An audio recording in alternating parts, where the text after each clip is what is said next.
Hi everybody. I'm just finally feeling okay enough to do another episode of Eyva's updates. Um, Sorry if I'm so quiet. I'm trying to work on being louder. Anyhow, I haven't been feeling very well lately. My breathing treatments, a couple of the meds that I do during the breathing treatment are very harsh on my throat, and they make me cough a lot. And the action of coughing sometimes triggers my gag reflex. And so I end up throwing up a lot. And this is really difficult for me to, excuse me, to address because these treatments are 3-4 times a day. So I am having concerns with weight gain and weight maintenance if I'm vomiting things up. It's a really difficult line to balance. Other than that, just kind of hanging out at home a lot and watching TV, watching crappy TV. Kind of makes me feel better that I'm not a contestant on the Maury Povich show or in the news in any manner. Sometimes Bay Area news can be a little depressing, but I just thought I would get on, and I don't really have any news on the transplant front, but I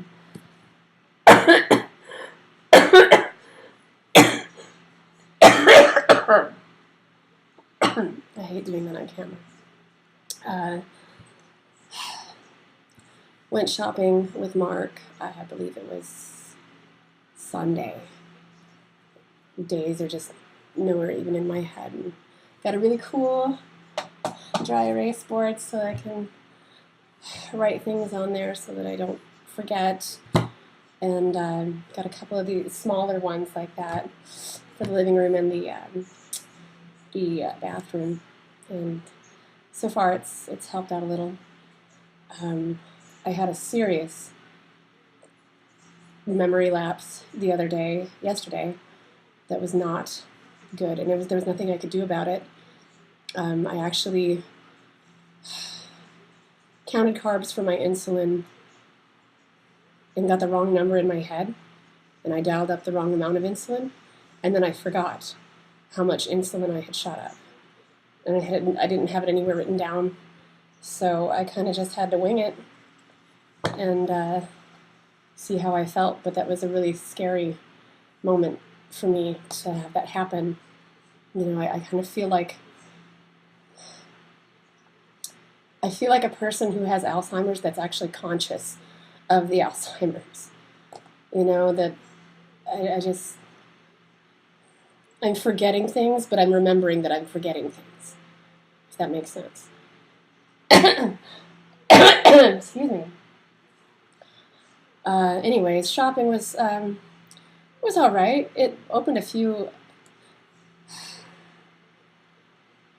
I don't want to. How do I say this?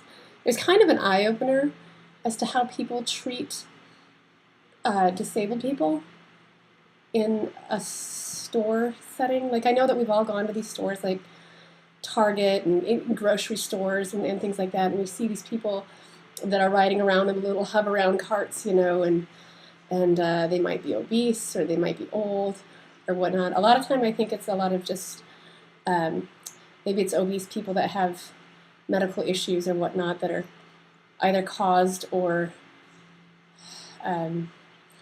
like their obesity is the cause or the effect of their medical issue. But I think there's a lot of discrimination in that, because I couldn't physically walk around Target with my oxygen tank, and I couldn't do it. It was so big and we had so much stuff to get. So Mark went and got me one of the little hover-around carts, and we put my oxygen in the front basket. And those things are kind of scary to try to maneuver or just even drive, because you have a front and a back button, and that's it.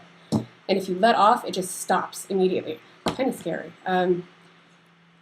But I noticed a lot of people looking at me. I get a lot of bad looks or weird looks anyways, because I don't think people expect to see somebody that's my age with oxygen. Sorry, it's really hot in here. In the window. Anyways, I don't think people expect to see somebody my age with oxygen, so it is kind of weird. And they just kind of do a lot of double takes, and then they wonder, and I can see it in their face. They're like, is she faking? I see that a lot. It's rather aggravating. Right. Anyways. But I also noticed that I got a lot of dirty looks and people that didn't want to move out of the way. You know, granted, shopping on a Sunday here is just insane for somebody that can walk, but like, I got a lot of annoyed looks.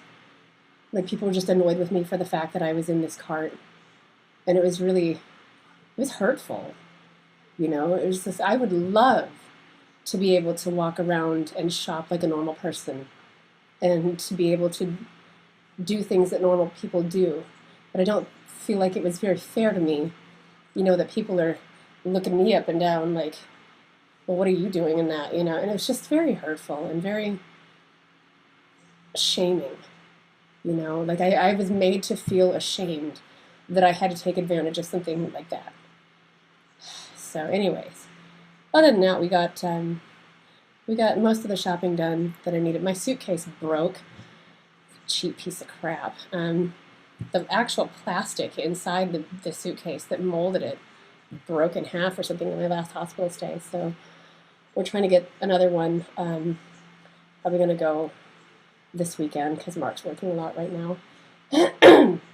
So we're probably going to go this weekend to go find a different one.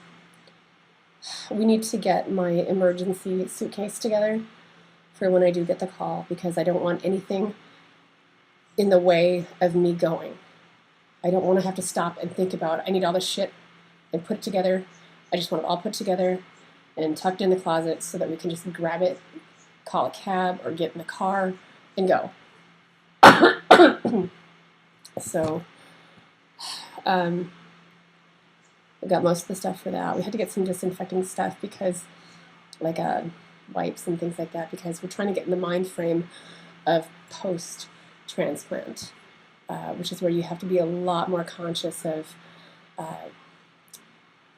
your germs and things around you. So it's Mark and I are going to be trying to get into that mindset, you know, of taking care of or being more conscious of our surroundings and what we bring into the house. And so one thing I did want to address is that I have a few friends that have been wanting to come and see me and stay with me, and I feel really bad because I do want to see you guys, and I miss my dear friends so much.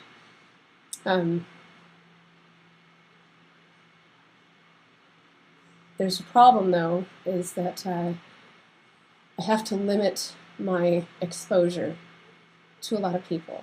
This is why I sit at home all day alone.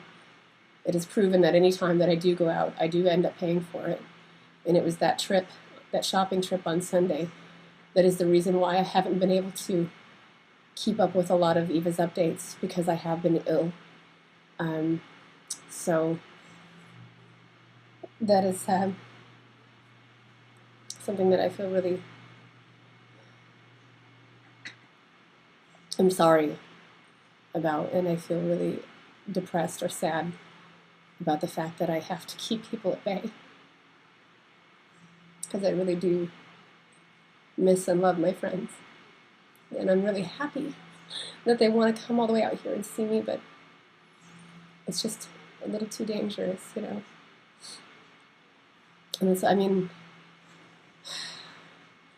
I want people to come out afterwards too, you know, because California is a beautiful place, and I would really love to be able to show you guys around, because you would love it. You'd fall in love with San Francisco, just like I did. So, but I'm going to cut this off because it's been almost 10 minutes, and I'm starting to ramble. I love you guys. Mwah! Big shout out to my Seattle friends for all you did, and I did get to talk to them briefly on my during the fundraiser. So a big shout out to everybody for everything that you've done so far, and all that you continue to do, because I love all the support and I feel all the love. So big hugs, and I'm going to go lay on the couch and watch a movie. So bye.